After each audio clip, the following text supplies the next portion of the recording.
मङ्गलाचरणम्। ॐ यां मेधां देवगणः पितरश्चोपासते तया मामद्य मेधया अग्ने मेधाविनं कुरु। येनाक्षरसमाम्नायम् अधिगम्य महेश्वरात् कृत्स्नं व्याकरणं प्रोक्तं तस्मै पाणिनये नमः। येन धौता गिरः पुंसां विमलैः शब्दवारिभिः तमश्चाज्ञानजं भिन्नं तस्मै पाणिनये नमः। अज्ञानान्धस्य लोकस्य ज्ञानाञ्जनशलाकया चक्षुरुन्मीलितं येन तस्मै पाणिनये नमः। सर्वेभ्यो नमो नमः। अद्य व्याकरणस्य चतुर्दशी कक्षा प्रवर्तते।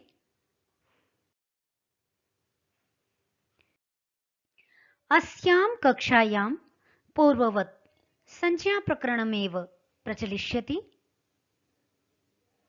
संज्ञाप्रकरणे अद्य प्रथमा संज्ञा वर्तते उपसर्जनसंज्ञा। उपसर्जनसंज्ञाविधायकं सूत्रं वर्तते प्रथमानिर्दिष्टं समास उपसर्जनम्। प्रथमानिर्दिष्टं प्रथमायाः एकवचनं, समासे सप्तम्याः एकवचनं, उपसर्जनं प्रथमायाः एकवचनम्। अत्र समासः वर्तते प्रथमया निर्दिष्टम् इति प्रथमा निर्दिष्टम्। तृतीया तत्पुरुष प्रथमा विभक्ति से निर्दिष्ट। अर्थं पश्यामः। समासे समास विधायके सूत्रे प्रथमया विभक्त्या निर्दिष्टं यत् पदं तत् उपसर्जनसंज्ञकं भवति। अस्य उदाहरणं पश्यामः। उदाहरणं वर्तते राजपुरुषः। राजपुरुषः यह क्या है? समस्त पद है। इसी प्रकार देख सकते हैं कष्टश्रितः। कष्टश्रितः यह भी समस्त पद है। राज्यः पुरुषः इति राजपुरुषः, कष्टं श्रितः इति कष्टश्रितः। कष्टश्रितः यह क्या है? द्वितीया तत्पुरुष समास है। कष्टं श्रितः यहाँ पर द्वितीया श्रितातीत पतित गतात्यस्त प्राप्तापन्नैः इस द्वितीय अध्याय के सूत्र से तत्पुरुष समास होता है।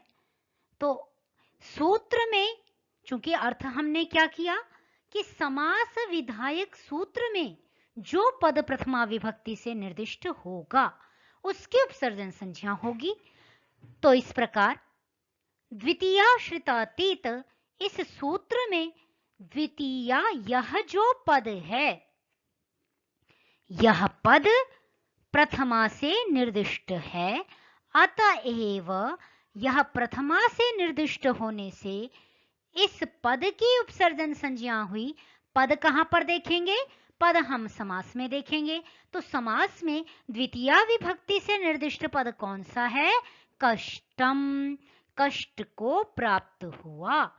तो कष्टम श्रितः यहाँ पे कष्टम जो पद है वह चूंकि द्वितीया से निर्दिष्ट है और द्वितीया यह पद प्रथमा विभक्ति से निर्दिष्ट है, इस कारण से इसकी उपसर्जन संज्ञा हो गई। उपसर्जन संज्ञा का फल क्या है? समास में उपसर्जन संज्ञक पद पूर्व में स्थित हो जाता है। उपसर्जन संज्ञा का यह फल है उपसर्जनम पूर्वम इस सूत्र के द्वारा। तो उपसर्जनम पूर्वम क्या करता है? उपसर्जन संज्ञक पद को पूर्व में स्थापित कर देता है, पहले आ जाता है। तो इस प्रकार कष्टश्रितः में कष्ट पद क्या है? उपसर्जन संज्ञक था, इसका पूर्व में विधान हो गया। अग्रिमं सूत्रं वर्तते प्रातिपदिक संज्ञा। प्रातिपदिक संज्ञा विधायक सूत्र हम पहले भी कर चुके हैं। अर्थवद धातुर प्रत्ययः प्रातिपदिकम। अर्थवान शब्दों की प्रातिपदिक संज्ञा होती है धातु और प्रत्यय को छोड़ करके। तो जितने भी अर्थवान शब्द हैं, धातु और प्रत्यय, इन दोनों को छोड़ करके सभी की प्रातिपदिक संज्ञा प्रकृत सूत्र से हो जाती है। हम इसका पहले भी व्याख्यान पढ़ चुके हैं। नेक्स्ट सूत्र है कृत तद्धित समासाश्च। यह सूत्र भी प्रातिपदिक संज्ञा का विधान करता है। कृत तद्धित समासाः प्रथमा का बहुवचन, च अव्यय पदम। यहां पर समास है कृच्च तद्धितश्च समासश्च इति कृत तद्धित समासाः। कृत तद्धित समासाः, यह इतरेतर द्वंद्व समास हो गया। अर्थ लगा लेते हैं। कृत प्रत्ययान्ताः तद्धित प्रत्ययान्ताः समासाश्च प्रातिपदिक संज्ञकाः भवन्ति।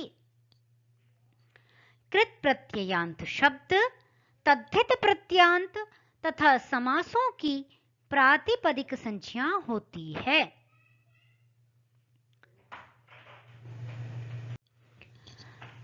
कृत प्रत्ययान्त, कृत प्रत्ययान्त से हमारा तात्पर्य है कृद तिंग। यह सूत्र तिंग भिन्न प्रत्ययों को की कृत संज्ञा विधान करता है। ऊपर से धातु का अधिकार आ रहा है। धातु के अधिकार में तिंग भिन्न जितने भी प्रत्ययों का विधान किया गया है उनकी कृत संज्ञा होती है। इस प्रकरण को अभी हम संज्ञा प्रकरण में ही आगे पढ़ेंगे कृत संज्ञा को, तो वहां स्पष्ट व्याख्यान किया जाएगा। अभी संक्षेप में इतना समझ लें कि धातु सूत्र से कृदतिंग सूत्र से कृत संज्ञा हो जाती है। धातु के अधिकार में जितने भी प्रत्यय विहित हैं उन सबकी कृत संज्ञा होती है, केवल तिंग प्रत्ययों को छोड़ करके। तद्धित प्रत्ययांत कहां पर है? यह तद्धित प्रत्ययांत सूत्र चतुर्थ अध्याय में पढ़े गए हैं तद्धिताः के अधिकार में। तो तद्धिताः के अधिकार में पढ़े गए जितने प्रत्यय हैं वो तद्धितांत शब्द कहलाएंगे। अर्थात तद्धित प्रत्यय अंत में है जिसके वे तद्धित प्रत्ययांत। इसी प्रकार कृत प्रत्यय अंत में है जिसके वे कृत प्रत्ययांत। और समासांत अर्थात समास प्रातिपदिक, समास अलग अलग जो दो पद थे उनका अब एक समस्त पद हो गया तो वो क्या कहलाएंगे? समास। तो इस प्रकार कृत प्रत्ययांत, तद्धित प्रत्ययांत और समासों की प्रातिपदिक संज्ञा होती है। स्पष्ट हो गया? क्या भाव है इसका कि कृत प्रत्यय अंत में है जिन शब्दों के, कृत प्रत्यय बाद में लगा हुआ है जिन शब्दों के, वे शब्द कृत प्रत्ययांत शब्द कहलाएंगे और उनकी प्रातिपदिक संज्ञा इस सूत्र से संपन्न हो जाएगी। तद्धित प्रत्ययांत शब्द हैं जिनके अंत में तद्धित प्रत्यय लगा हुआ है, वे तद्धित प्रत्ययांत शब्द बन जाएंगे। इसी प्रकार समास, तो यहां पर कुछ उदाहरण मैंने आपके सामने रखने का प्रयास किया है। पातकम अणुमूल त्रिचौ सूत्र से यहां पर अणुमूल प्रत्यय हुआ है। पतलीगत धातु है, अणुमूल प्रत्यय हुआ है। यह अणुमूल प्रत्यय चूंकि धातु के अधिकार में पढ़ा हुआ है, इस कारण से इस अणुमूल प्रत्यय की कृत संज्ञा हो गई। तो यह प्रत्यय पतली धातु से होकर के पत, वु, पत, अक, पातक, वृद्धि इत्यादि कार्य होकर के पातक शब्द बना। तो पातक शब्द के अंत में क्या है? कृत प्रत्यय लगा हुआ है। तो इस प्रकार पातक यह कृत प्रत्ययांत शब्द हो गया, तो इसकी प्रातिपदिक संज्ञा प्रकृत सूत्र से संपन्न हो जाएगी। इसी प्रकार है शालीयः, इसी प्रकार है अनाश्रितः, शालीयः, यह क्या है? शालायां भवः इति शालीयः। तत्र भवः सूत्र से छ प्रत्यय, तत्र भवः यह सूत्र तद्धिताः के अधिकार में है। आप सभी अपनी अपनी अष्टाध्यायी में निकाल लें। सूत्र मिलने में दिक्कत हो तो पीछे सूत्र सूची से आप निकाल लीजिए। पहला सूत्र मैंने बोला था अण्वुल त्रिचौ, तो ण से निकाल लें। और अभी मैंने कौन सा बोला है? तत्र भवः, त से निकाल लीजिए और वहां पर प्रकरण में पहुंचिए। देखिए ऊपर से तद्धिताः का अधिकार आ रहा है कि नहीं? आ रहा है, आप इसे देख लें। तो इस प्रकार छ प्रत्यय है जो तद्धित प्रत्यय के अधिकार में हुआ, तो शाला से जिस छ प्रत्यय का विधान किया वो शाला पूरा प्रातिपदिक तद्धित प्रत्ययांत शब्द बन गया। उसकी प्रातिपदिक संज्ञा प्रकृत सूत्र से होकर के स्वात्युत्पत्ति इत्यादि होकर के सु आकर के शालीयः, इस प्रकार का पद निष्पन्न हो जाएगा। इसी प्रकार न आश्रितः अनाश्रितः, न और आश्रित दो पद थे, अलग अलग दो पद थे। एक तो अव्यय था, तो अव्यय की तो हम अव्ययादाप सुपा से क्या करते हैं? सु का लुक कर देते हैं। परंतु यहाँ पे क्या किया? अनाश्रित दोनों पदों का एक पद बना करके उससे हमने समास से प्रातिपदिक संज्ञा कर ली और नए समास इसमें हुआ है अनाश्रित में, तो नए समास था, इस कारण से इसकी प्रातिपदिक संज्ञा करके स्वाद्युत्पत्ति करके अनाश्रित पद की सिद्धि की। इसी प्रकार सभी समासों में हम समझने का प्रयास करेंगे। आगे बढ़ते हैं। धातु संज्ञा और इत संज्ञा, ये दोनों ही संज्ञाएं हम इत संज्ञा प्रकरण में पढ़ चुके हैं। आप इसका YouTube लिंक में इत संज्ञा प्रकरणम इस नाम से सर्च कर लेंगे और वहां पर उसके अंतर्गत ही इन दोनों सूत्रों का व्याख्यान आपको प्राप्त हो जाएगा। आगे है नदी संज्ञा। नदी संज्ञा विधायकम सूत्रम वर्तते यो स्त्रियाख्यौ नदी। यु अविभक्तिक निर्देशः, स्त्रियाख्यौ प्रथमायाः द्विवचनम, नदी नदी प्रथमायाः एकवचनम।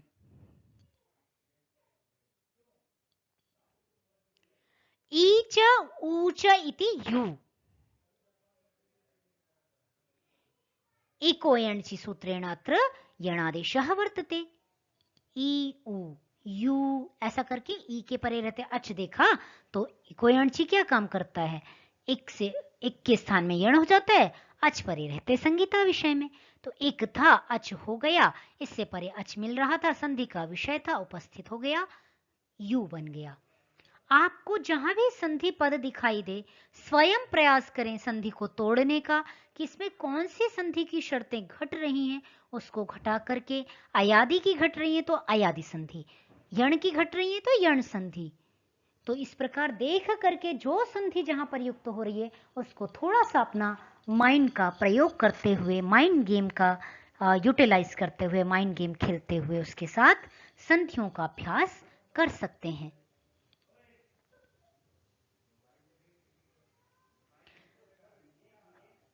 अग्रे अस्ति स्त्रियम् आचक्षाते इति स्त्रियाख्यौ। स्त्रीलिंग को आचक्षाते कहते हैं, वे स्त्रियाख्यौ कहलाएंगे। स्त्रीलिंग की आख्या वाले, यहां भी समास है तत्पुरुष समास। कौन सा? द्वितीय तत्पुरुष समास। स्त्रियम् आचक्षाते इति स्त्रियाख्यौ। अर्थ देख लें। ईकारांतम ऊकारांतम च स्त्रियाख्यम शब्द रूपम नदी संचिकम भवति।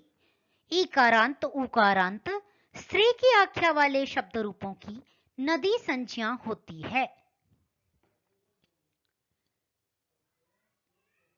ईकारांत तात्पर्य क्या हुआ? दीर्घ ईकारांत।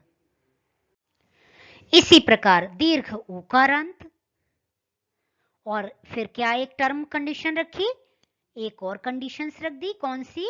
स्त्री की आख्या वाले दीर्घ ईकारांत उकारांत भी होने चाहिए, परंतु साथ में वे स्त्रीलिंग की आख्या वाले भी होने चाहिए।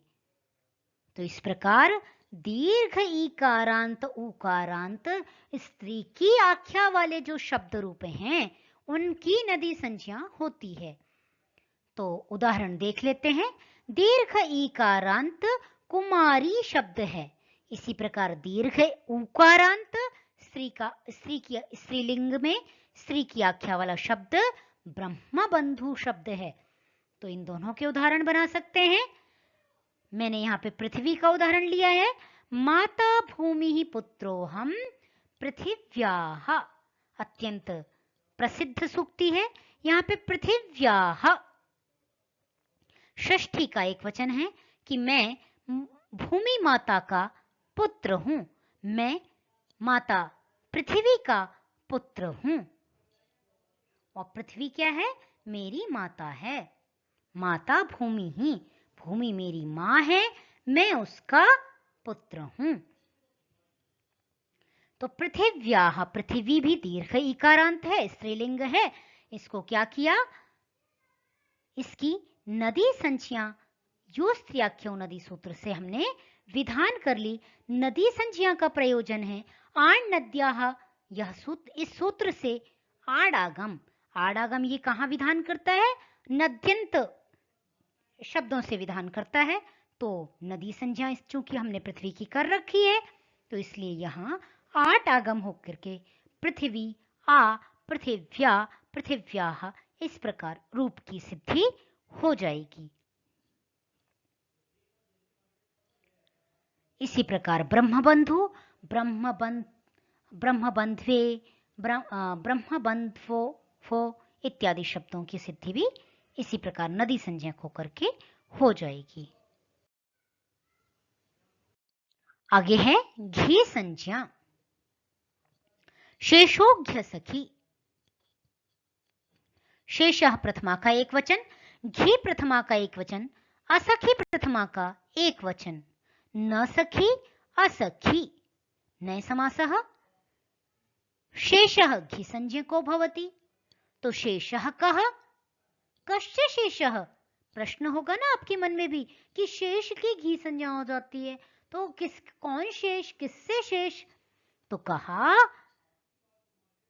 ह्रस्व इकारांतम उकारांतम यच्च न स्त्रियाख्यम स शेषः। चूंकि ऊपर प्रकरण स्त्रीलिंग का चल रहा था और दीर्घ इकारांत उकारांत का चल रहा था, तो उनसे जो शेष हैं, अर्थात जो ह्रस्व इकारांत उकारांत हुए और जो स्त्री की आख्या वाले नहीं हुए, अर्थात पुल्लिंग वाले हो गए, तो उनकी तो घी संज्ञा यह सूत्र विधान करता है। परंतु उसमें भी यदि सखी, चूंकि यह ह्रस्व इकारांत भी है और पुल्लिंग भी है, तो इसकी चूंकि इसकी भी घी संज्ञा प्राप्त हो रही थी, तो एक विशेष विधान कर दिया कि सखी शब्द को छोड़ करके शेष सभी पुल्लिंग ह्रस्व इकारांत उकारांत शब्दों की क्या हो जाएगी? घी संज्ञा हो जाएगी। उदाहरण हुए अग्नि, ईका और ऊका वायवे। अग्नये ब्रह्मरिभवस्ततक्षुः प्रवायवे। यहां पर घेरिंगिति से गुण होना घी संज्ञा का प्रयोजन है। घेरिंगिति ये षष्ठ अध्याय का सूत्र है। इसमें क्या होता है? घी संज्ञक से उत्तरंगित प्रत्यय के परे रहते गुण हो जाएगा। तो घी संज्ञक ये अग्नि है, इसको गुण होकर के अग्ने एचो यवाय से अयादेश अग्नये, इस प्रकार वायवे दोनों ही शब्द घी संज्ञा होने से गुण होकर के निष्पन्न हो जाएंगे। अग्रे अस्ति लघु संज्ञा। लघु संज्ञा विधायकम सूत्रम वर्तते ह्रस्वम लघु। ह्रस्व की लघु संज्ञा होती है। तो ह्रस्व क्या? ह्रस्वम अक्षरम लघु संज्ञकम भवति। ह्रस्व अक्षर की लघु संज्ञा होती है। एतन्मे संशयम कृष्ण छेत्तुमर्हस्य शेषतः त्वदन्यः संशयस्यास्य छेत्ता न ह्युपपद्यते। यह छेत्तुम और छेत्ता, चूंकि यहां पे छिद ह्रस्व अक्षर है, छिद का ई देखिए ये क्या है? ह्रस्व है। छिद का ई, तो ह्रस्व अक्षर की लघु संज्ञा हो जाएगी। लघु संज्ञा होने से पुगंत लघुपधस्य च से सूत्र से लघुपद पुगंत तथा लघुपद को क्या होता है, गुण का विधान करता है।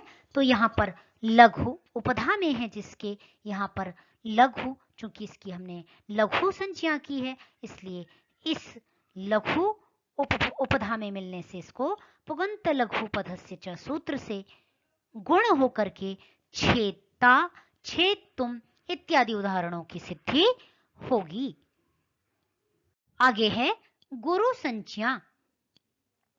गुरु संज्ञा सूत्रम वर्तते अत्र संयोगे गुरु, संयोगे सप्तम्याः एकवचनं, गुरु प्रथमायाः एकवचनं। संयोगे परतः ह्रस्वम् अक्षरम गुरु संज्ञकम भवति। संयोग के परे रहने पर ह्रस्व अक्षर की गुरु संज्ञा हो जाती है। यहां पर एक विशेष विधान कर दिया, क्योंकि ह्रस्वम लघु सूत्र क्या करता है, उसने एक सार्वभौमिक नियम का विधान कर दिया कि जहां भी ह्रस्व अक्षर होगा वहां पर लघु संज्ञा होगी। तो यह भी लघु था, इसको भी गुण प्राप्त हो जाता, कोंडा ऐसा करके शी को भी गुणों के शे ऐसा प्राप्ति होने लग जाती, जो अनर्थ होता, अनर्थक रूप की सिद्धि होती। तो यहां पर एक महर्षि पाणिनि ने एक सूत्र का विधान किया कि संयोग यदि परे हो तो, संयोग संज्ञा आप पहले ही पढ़ चुके हैं, संज्ञा प्रकरण का 1, 2 रिवाइज करिए आप, वहां पे क्या है, संज्ञा प्रकरण प्रथम में ही संयोग संज्ञा आपको मिल जाएगी। तो वहां पर प्रथम जो संज्ञा प्रकरण भाग 1 मैंने यूट्यूब में डाला है उसमें आप चेक कर लीजिएगा। यहां पर क्या है, अण ड, ये दोनों क्या हैं, हल हैं, व्यवधान रहित हैं, इनकी संयोग संज्ञा है।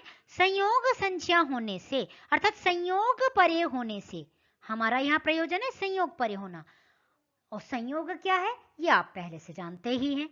तो संयोग परे रहते ह्रस्व की गुरु संज्ञा हो जाएगी। यहाँ कुंडा का उ ह्रस्व होते हुए भी गुरु संज्ञक है।